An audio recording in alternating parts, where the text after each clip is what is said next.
Okay, hi everyone. Let's take a look at this problem that asks us to solve a couple questions relating to probabilities. So we've got a set of 25 two-digit numbers, and here they are, and you can click here to download the data. All right, and I've already downloaded the data into Excel, and you see the numbers right here. And the first part says, let's calculate the probability that the number is odd. Well, I'm going to insert a row here.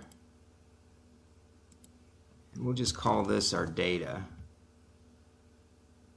And here I'm going to work with a function. Okay, I think what I'll do, we'll right center that and underline it. Well, Excel can save us the effort of doing all the manual work. So we want to know if it's odd, and Excel has a function called isOdd. So I hit isOdd, hit the left parenthesis. I like to come up here, call up the function. It says where's the number right next to it, and if I hit OK, it'll say false. Then if I double click on the corner, we can fill it in all the way down. Now the next thing we want to do is just come up with a binary number, 1 or 0, to figure out whether it's true or not. Okay, so I've moved that out of the way, and I'm going to use the if function. Equal if, hit the left paren, again I like to call it up, and I'm going to say if that value there in B2 is true, make it a 1, and if it's false, make it a 0. Okay? And all we have to do is point to it since it's already a false or true result to know whether it's true or not. Again, there's my answer. Number 10 is an even number, so it comes up false. Double click down, we have all the information we need. Now, I'm going to slide down here, and I'm going to count the number of records we have. Now obviously there's 26 rows. We started at row 2, so we know it's 25, but just to be sure I'll use Excel's count function, and I'll say just count all of this data. Now this time I didn't call up the function, I just entered it.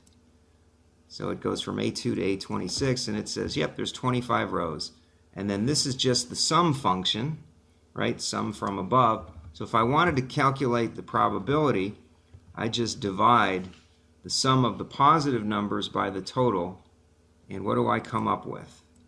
By the way, we want to copy that. I come up with 0.44. If I move this out of the way, we see that's correct, and there's our green, well, there's a green check mark off to the right that lets us know that that's correct. Okay, next, part 2 says, calculate the probability that the sum of the numbers digits is odd. All right, let me redo the screen so we can solve this one. Okay, now before we move on, I put some column headers at the top so we know what they are. This is our test to see if it's odd. I'm calling it an odd test. And this is just the counter. So anytime it's true, we get a 1. And then you saw me slide to the bottom.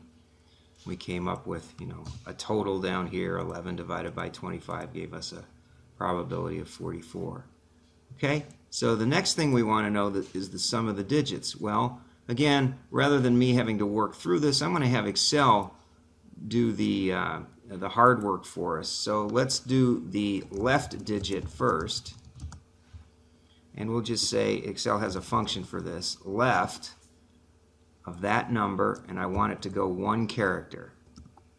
Okay, and that gives me a 1. And then I want to do the right digit. So sure enough, I've got a right function. Now here I'll call it up this way if you wanted to see how that works. It says what text are we using? We're using that text, and I want to go 1 character. Okay, and that gives me my 0. And we're trying to solve in this one if the sum of the digits are odd. So now we just want to sum the digits. Sum digits, how about we call it that? And we'll just say equal that cell plus that cell, right? And then the other thing I'd want to know is if it's odd, so I'm going to do the odd test in a counter again. So now I think I can just copy this right here. It should copy right over.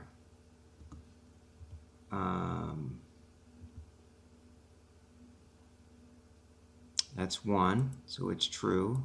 So we've got a count of 1. Let me resize these. All right. We see our answer coming in already, but let's make sure we can work it down. Now that I have all that there, I can double click on this corner. Or at least I thought I could.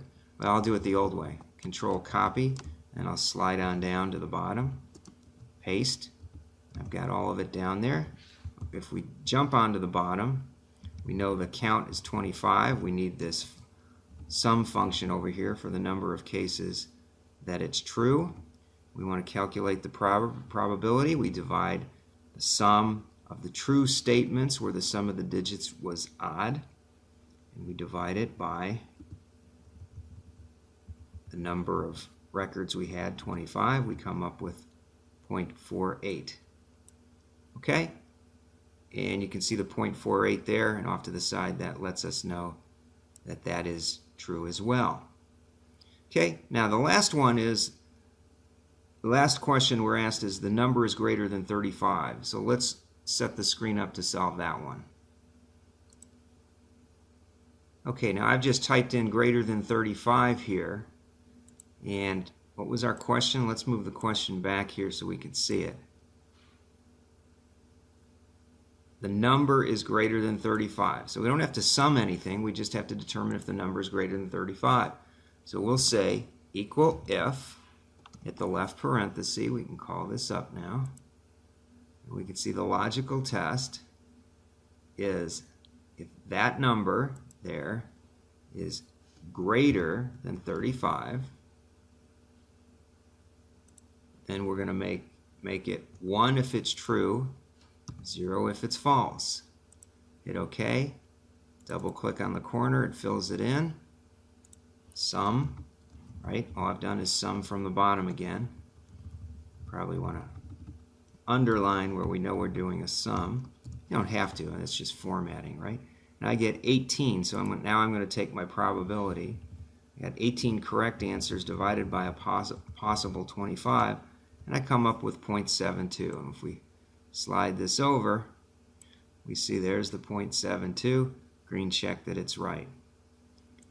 Okay, if I slide back up, there's our question, all our answers, and you can see I just used Excel to do the data. Now, with a small data set like this, you don't have to use Excel, but if we had hundreds or thousands of rows, then you would want to find some way to get to that answer a little bit quicker than doing it say manually.